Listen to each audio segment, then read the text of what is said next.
ರಾತ್ರಿಯ 3ನೇ ಜಾವ ಹಾಗೆಯೇ ಆರಂಭವಾಗಿತ್ತು. ಅಂಥ ಕತ್ತಲಿನಲ್ಲೂ ಕಿಸೆಯಿಂದ ಬೀಗದ ಕೈ ತೆಗೆದು ಬೀಗದ ಕಣ್ಣಿಗೆ ಚುಚ್ಚಿ ಕರಾರುವಕ್ಕಾಗಿ ಬಾಗಿಲ ಕೋಣೆಯನ್ನು ತೆಗೆದು ಸುಚ್ಚಾಕಿದ್ದ ಹಿಮವತ್. ಬಾಗಿಲಲ್ಲಿ ನಿಂತುಕೊಂಡೇ ಹೆಬ್ಬೆರಳ ಗಾಯವನ್ನು ನೋಡಿಕೊಂಡಿದ್ದಳು ಪ್ರಾರ್ಥನಾ. ಒಟ್ಟು ನಡೆದಿದ್ದು ಎಷ್ಟು ಕಿಲೋಮೀಟರು? ನಮ್ಮ ಪ್ರೇಮಕ್ಕೆ ಅಂಥ ಶಕ್ತಿಯಿರುವುದು ಹೌದಾ? ಸಪ್ತಪದಿಗೆ ಮುಂಚೆ ಹಾಕಿದ ಹೆಜ್ಜೆಗಳೆಷ್ಟು? ಎಣಿಸಿದವರ್ಯಾರು? ಚನ್ನರಾಯಪಟ್ಟಣದಿಂದ ಶಿವಮೊಗ್ಗ ಎಂದರೆ ಸುಮ್ಮನೆ ದೂರವೇ? ಈ ಹೊತ್ತಿಗೆ ಅಣ್ಣ ಎದ್ದು ಹಾಲು ಕರೆಯಲು ಅನುವಾಗುತ್ತಿರುತ್ತಾನೆ. ಅಮ್ಮ ಕಣ್ಣೀರು ಒರೆಸಿಕೊಂಡಿರುತ್ತಾಳೆ. ಅವರಿನ್ನೂ ಹುಡುಕುವುದಿಲ್ಲ. ಪ್ರಾರ್ಥನಾ ಹಾಗೆ ಆಲೋಚಿಸುತ್ತಾ ಬಾಗಿಲಲ್ಲಿ ನಿಂತಿದ್ದರೆ ಹಿಮವಂತ್ ಕೋಣೆಯ ಪುಟ್ಟ ಕಿಟಕಿಗಳೆರಡನ್ನೂ ತೆರೆದು ಹೊಸ ಗಾಳಿಗೆ ಜಾಗ ಮಾಡಿಕೊಟ್ಟ. ಮೂಲೆಯಲ್ಲಿ ಪುಟ್ಟ ಬಚ್ಚಲಲ್ಲಿ ಕಾಲು ತೋಯಿಸಿಕೊಂಡ.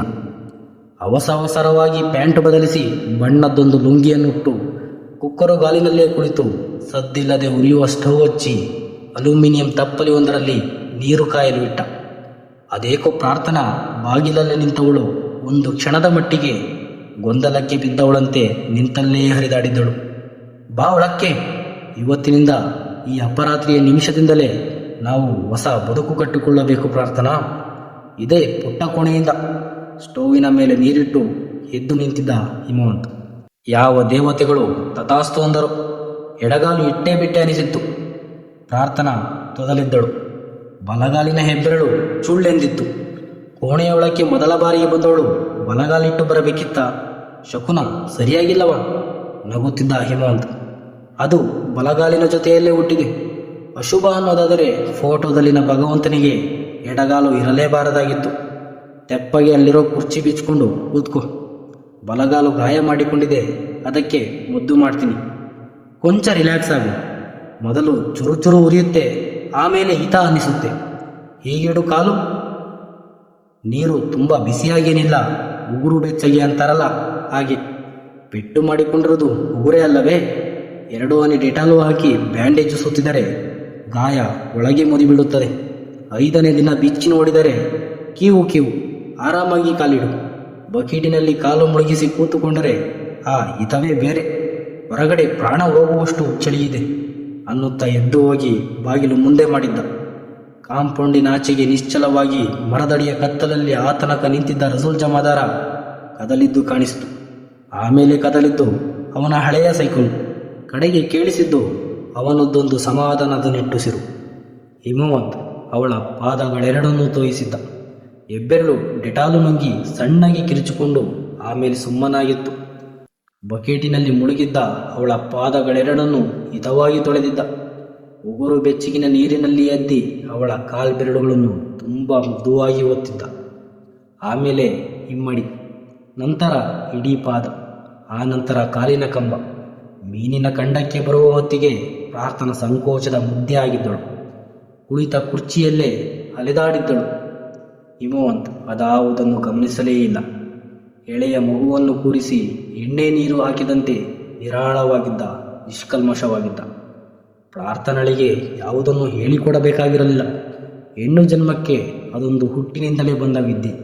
ಯಾವ ಗಂಡಸು ಯಾವ ಕೈಯಿಂದ ಹೇಗೆ ಮುಟ್ತಾನೆ ಎಂಬುದು ಅದೊಂದು ಸ್ಪರ್ಶದಿಂದಲೇ ಅರ್ಥ ಮಾಡಿಕೊಳ್ಳುವ ವಿದ್ಯೆ. ಅದು ಒಬ್ಬ ಪ್ರಾರ್ಥನಳಿಗೆ ಮಾತ್ರ ಅಲ್ಲ, ಜಗತ್ತಿನ ಎಲ್ಲ ಹೆಂಗಸರಿಗೂ ಗೊತ್ತು. ಪ್ರತಿ ಸ್ಪರ್ಶದ ಹಿಂದೆಯೂ ಒಂದು ಭಾವವಿರುತ್ತೆ. ಹಿಮವಂತ್ ಹೇಳಿದ್ದು ನಿಜ. ಎಡಗಾಲು ಕೂಡ ಬಲಗಾಲಿನ ಜೊತೆಯಲ್ಲೇ ಹುಟ್ಟಿರುತ್ತದೆ. ಯಾವುದೋ ಶುಭವಲ್ಲ. ಅವನ ಸ್ಪರ್ಶದ ಹಾಗೆ ಎಲ್ಲವೂ ಕೂಡ ನಿಷ್ಕಲ್ಮಶ. 5 ನಿಮಿಷ ಧ್ಯಾನ ಮಾಡ್ತೀನಿ, ಅದರ ಅರ್ಥ ನಿನಗೆ 5 ನಿಮಿಷ ಟೈಮ್ ಕೊಡ್ತಿದ್ದೀನಿ ಅಂತ. ಸಂಕೋಚವೆನಿಸಿದರೆ ಲೈಟು ಆರಿಸಿ ಬಟ್ಟೆ ಬದಲಿಸಿಕೊ. ಲೈಟು ಆರಿಸಿಕೊ ಮುಂದೆ ಹ್ಯಾಂಗರ್ ಆಗಿರೋ ನನ್ನ 3 ಅಂಗಿ ಮತ್ತು 1 ಜುಬ್ಬಗಳ ಪೈಕಿ ನಿನಗೆ ಯಾವುದು ಬೇಕೋ ಅದನ್ನು ಆರಿಸಿಕೊ. ಇರೋದು ಒಂದೇ ಲುಂಗಿ. ನಾನು ಬೇಕಾದರೆ ಪ್ಯಾಂಟು ಹಾಕಿಕೊಂಡೇ ಮಲಗ್ತೀನಿ, ನೀನು ಉಟ್ಕೋಬಹುದು. ಮಲಗಲಿಕ್ಕೆ ಇರೋದು ಒಂದೇ ಚಾಪೆ. ನೀನು ಆ ಕಡೆ ತಿರುಗಿ ಮಲಗಿದರೆ ಅದೇ ಪ್ರೈವಸಿ. ನಿದ್ದೆಯಲ್ಲಿ ನಾನು ಹೊರಳಾಡೋದಿಲ್ಲ. ಆಗಿರೋ ದಣಿವಿಗೆ ನಿನಗೆ ನಿದ್ದೆ ಬರೋದು ಕಷ್ಟವಲ್ಲ. ಊಟ ನೆನಪು ಮಾಡಿಕೋಬೇಡ. ಕರುಳಿಗೆ ಅನ್ನ ಬೇಗ ಅನಿಸುತ್ತದೆ. ಬೆಳಗ್ಗಾದ ಕೂಡಲೇ ಹೋಟೆಲಿನಿಂದ ಇಡ್ಲಿ ತರ್ತೀನಿ, ಗುಡ್ ನೈಟ್ ಅಂದವನೇ ಕೋಣೆಯ ಮಧ್ಯದಲ್ಲಿ ಪದ್ಮಾಸನ ಹಾಕಿಕೊಂಡು ಕಣ್ಣು ಮುಚ್ಚಿದ್ದ. ಲುಂಗಿನ ನೀನೇ ಉಟ್ಕೋ, ನಾನು ಪೆಟ್ಟಿಕೋಟಿನ ಮೇಲೆ ಜುಬ್ಬ ಹಾಕಿಕೊಳ್ತೀನಿ. ಹೆಂಗಸರು ಸಂಕೋಚದಿಂದ ಲೈಟು ಆರಿಸೋದಿಲ್ಲ, ಹೆದರಿಕೊಂಡು ದೀಪ ತೆಗಿತಾರೆ ಅಷ್ಟೆ. ನನಗೆ ನಿನ್ನ ಬಗ್ಗೆ ಹೆದರಿಕೆ ಇಲ್ಲ, ನನ್ನ ಬಗ್ಗೆ ನಂಬಿಕೆ ಇದೆ. Good night ಅಂದವಳೆ ಕುರ್ಚಿಯಿಂದ ಮೇಲೆದ್ದಳು. ಕಾಲು ತೋಯಿಸಿದ ನೀರು ಬಚ್ಚಲಿಗೇರಿಯಿತು.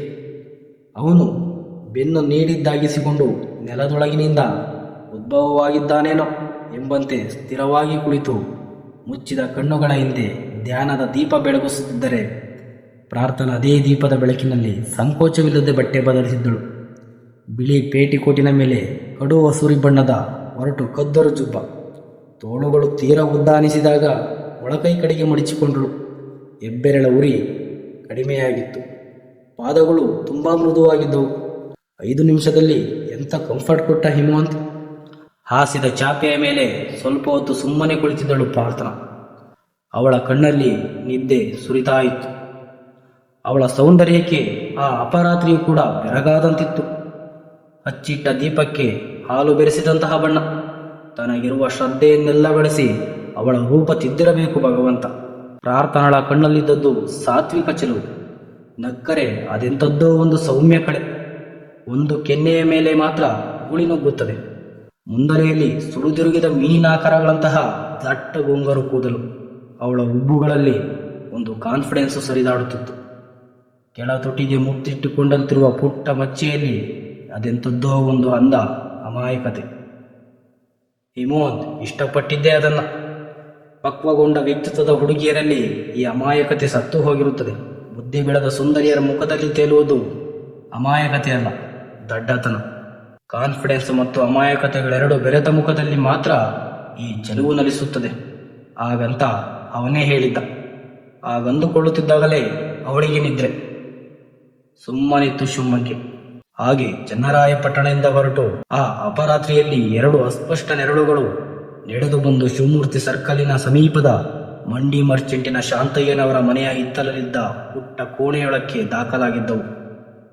ಅದನ್ನು ಯಾರೂ ಕೂಡ ಆ ಸ್ಥಿತಿಯಲ್ಲಿ ಗಮನಿಸಿರಲಿಲ್ಲ. ಒಬ್ಬ ರಸೂಲ್ ಜಮಾದಾರನನ್ನು ಹೊರತಾಗಿ ಅವನು ಕೂಡ ಸದ್ದಿಲ್ಲದೆ ಹಿಂದೆ ಬಂದು ಕಾಂಪೌಂಡಿನಾಚೆಗೆ ನಿಂತು ಅವರಿಬ್ಬರು ಕೋಣೆಗೆ ತಲುಪುವುದನ್ನು ಖಾತರಿಪಡಿಸಿಕೊಂಡೇ ಹಿಂತಿರುಗಿದ್ದ. ಆ ನೆರಳಿಗೆ ಇಡೀ ಜಗತ್ತಿನಲ್ಲಿ ಮತ್ತೊಂದು ಆಸರೆ ಇರಲಿಲ್ಲ. ಒಂದು ನೆರಳು ನಿಸ್ಸಹಾಯಕತೆಯಿಂದ ಕೈ ಚಾಚಿತ್ತು, ಇನ್ನೊಂದು ನೆರಳು ಸಮ್ಮತಿಯಿಂದ ಕೈ ಹಿಡಿದಿತ್ತು. ನಿಜಕ್ಕೂ ನನಗೊಂದು ಬದುಕು ಕೊಡ್ತೀಯಾ ಹಿಮವಂತ್? ಮೊದಲ ಭೇಟಿಯ ನಂತರದ ದಿನಗಳಲ್ಲಿ ಹಾಗಂತ ಕೇಳಿದ್ದಳು ಪ್ರಾರ್ಥನಾ. ಗೊತ್ತಿಲ್ಲ, ಆದರೆ ಬದುಕು ನನಗೆ ಕೊಟ್ಟಿದ್ದನ್ನೆಲ್ಲ ನಿರ್ವಂಚನೆಯಿಂದ ನಿನಗೆ ಕೊಡ್ತೀನಿ ಪ್ರಾರ್ಥನಾ. ಅದಕ್ಕೆ ಬದಲಾಗಿ ನನಗೇನು ಕೊಡ್ತೀಯಾ ಅಂತ ನಾನು ಕೇಳುವುದಿಲ್ಲ.